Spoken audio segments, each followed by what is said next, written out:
Reporter Global melaporkan dari Pengadilan Negeri Jakarta Pusat. Insinyur Sugiarto Santoso tantang Prof. Dr. Otto Hasibuan, SHMH, bedah kasus Apkomindo. Pengadilan Negeri Jakarta Pusat tidak menerima permohonan pemohon atas sengketa Apkomindo. 218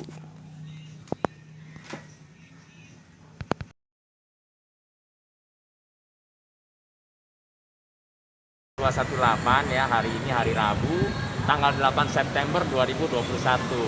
Memang tentu putusan itu menurut kami ya harus diterima, artinya kita tetap menghargai selalu putusan pengadilan, harus kita terima, dan tapi kan akan kami lakukan upaya hukum banding. Memang betul alasannya kan tetap ada alasannya menunggu keputusan di Pengadilan Jakarta Selatan yang 633, yang saya sampaikan bahwa harusnya para majelis hakim di sana yang memutuskan harusnya malu lah, karena tadi saya sampaikan di sini kan terlihat ya, mohon disorot dulu yang ini diperlihatkan, dilihat nggak usah dibaca begini aja, artinya di sini kan terlihat sekali apa yang diajukan di sana sama-sama ditandatangani oleh Profesor Dr. Otto Hasibuan dan Ibu Sordame serta Ibu Kartika. 3 orang itu menandatangani menyatakan dokumen yang artinya menyatakan yang terpilih pada Munas Apkomindo tanggal 2 Februari 2015 itu adalah Rudi D. Muladi dan Faas. Ini sangat bohong dan palsu, karena faktanya aja tidak sesuai, kemudian juga di akte tidak seperti itu. Kemudian Profesor Dr.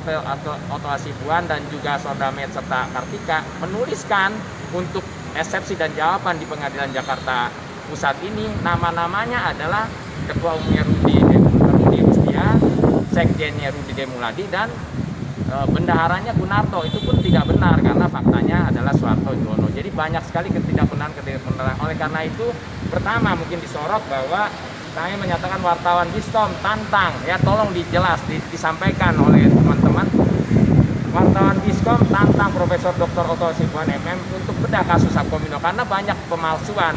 Kami akan mempertanyakan dan minta pertanggungjawaban, paling tidak klarifikasi apakah Profesor Dr. Hasibuan dan kawan-kawan ini ikut terlibat dalam pemalsuan tersebut, karena ini terlihat sekali kan berbeda.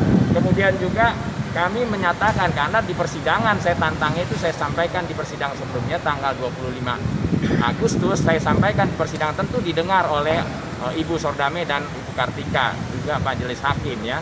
Artinya akhirnya saya tuliskan Otto Hasibuan tidak berani, teman-teman, menerima tantangan wartawan Diskom, sangat tidak berani, karena memang kalau di pengadilan kan harus taat ya, karena alasannya adalah menunggu putusan, karena tadi disampaikan akan saling bertentangan gitu, tapi kebenaran jangan khawatir, kebenaran pasti akan terungkap, karena ini ada pemalsuan.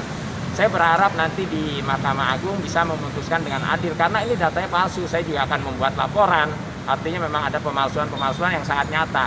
Di pengadilan ini, meskipun memang putusannya tidak diterima, itu bukan berarti putusan itu ditolak ya, artinya kami bisa mengajukan lagi, baik nanti sampai ujungnya pun masih bisa melakukan upaya hukum terus, karena bukan ditolak artinya baru tidak dapat diterima. Namun inilah sebuah perjuangan yang juga disampaikan sudah 10 tahun, sejak tahun 2011. Bahkan banyak yang sangat memalukan ya, terutama saya sampaikan Pak Hidayat Cokrojoyo bahwa saya menanyakan bagaimana bisa mengadakan munaslup karena harus ada 2/3 DPD. Dia menyatakan sejak dibekukan itu tidak ada lagi DPD. Jadi Anda yang DPD Apkomindo akan merasa mentertawakan sikap-sikap. Dan tadi yang menarik, jadi meskipun putusan tidak dapat diterima, ada yang menarik, hakim menyatakan saya diperbolehkan mempublikasi rekaman video YouTube yang ada kesaksian tidak benar dari Pak Hidayat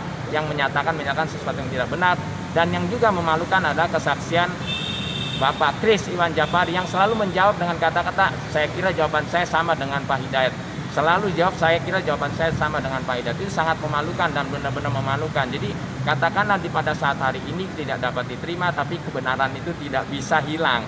Kita tetap berjuang, kita tetap bersemangat. Saya berharap teman-teman media menyoroti perbuatan-perbuatan yang tidak terpuji ini, terutama Pak Otto Hasibuan. Pak Otto Hasibuan, saya tantang Anda dimanapun untuk berdebat kasus Apkomindo.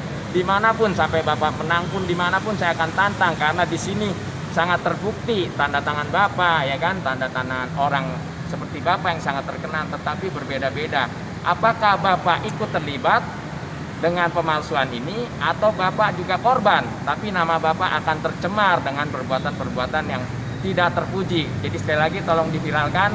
Saya benar-benar menantang, karena ada tidak keadilan, ada tindak-tindak pemalsuan dalam perkara Apkomindo. Dan yang menarik tadi, sebentar saya keluarkan, ini pegang dulu.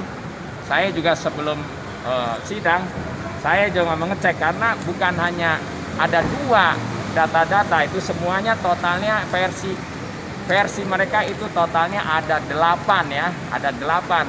Termasuk yang berbeda lagi saat ini upaya kasasi yang dilakukan pada persidangan yang di Jakarta Timur. Jadi totalnya itu ada 8, 2 minimal sangat ketara. Saya sengaja menyoroti Pak Otto Hasibuan karena ini jelas-jelas sekali tanda tangannya Pak Otto Hasibuan. Kemudian yang menarik lagi, websitenya kan sekarang sudah tahun 2021. Kepengurusan mereka sebenarnya kalaupun benar terpilih itu 2015 sampai 2018, tapi secara sepihak dia ganti periodenya menjadi 5 tahun, 2015-2020. Jangan lupa saat ini sekarang sudah tahun 2021. Jadi siapa mereka yang menjadi ketua umumnya? Tidak ada, dan waktu itu websitenya tidak bisa diakses. Dan hari ini tadi saya sampaikan juga bahwa websitenya sudah kadaluarsa. Bayangin organisasi besar sebesar Apkomindo yang menyita banyak perhatian masyarakat, dan uang itu diambil semua oleh mereka, dialihkan kepada mereka, tapi untuk mengurus website saja hari ini kadaluarsa. Tolonglah tahu aturan, tahu malu lah. Belum lagi di aktenya dituliskan bahwa pemegang saham, dihadiri para pemegang saham, itu juga sangat memalukan. Jadi saya berani yakinkan, meskipun dia menang secara pengadilan, nanti siapa yang berani berhadapan dengan hukum, karena setelah ini pasti ada acara hukum pidana. Seperti saat ini pun saya melaporkan atas peristiwa pidana yang saya sempat ditahan atas laporan palsu mereka di Bareskrim. Jadi saat ini pun jelas sedang berproses laporan saya yang saya sempat ditahan tanpa melakukan kesalahan. Itulah perbuatan-perbuatan yang sangat tercela dan mencoreng institusi penegak hukum di Indonesia. Tetap semangat kawan-kawan, dan pastikan kebenaran akan terungkap. Dan saya sampai kapanpun akan minta klarifikasi Pak Otto Hasibuan atas keterlibatan beliau. Apakah Pak Otto Hasibuan dan kawan-kawan ini terlibat, atau mereka juga korban atas spekulasi data-data yang seperti ini. Ini sangat memalukan dan tidak akan mungkin bisa dijawab oleh kita semua. Yang hanya bisa menjawab adalah Pak Otto Hasibuan, Sordame, dan Ibu Kartika yang memalukan institusi negara, karena ini pemalsuan, jelas pemalsuan. Kalau bukan pemalsuan, saya tidak mungkin berani menampilkan diri, memperlihatkan tulisan-tulisan ini. Ini benar-benar sebuah pemalsuan. Saya tidak menyalahkan pengadilan, karena tadi kan tidak bisa menyalahkan pengadilan, tapi pelaku-pelaku mereka lah yang mengelabui pengadilan. Pengadilan di sini harus menghormati sebelum putusan yang sebelumnya. Jadi kita tetap menghargai keputusan apapun, kita tetap berjuang, dan teman-teman media lah yang top yang akan mengupas, mempublikasikan kebenaran, dan kebenaran pasti akan dimenangkan. Terima kasih.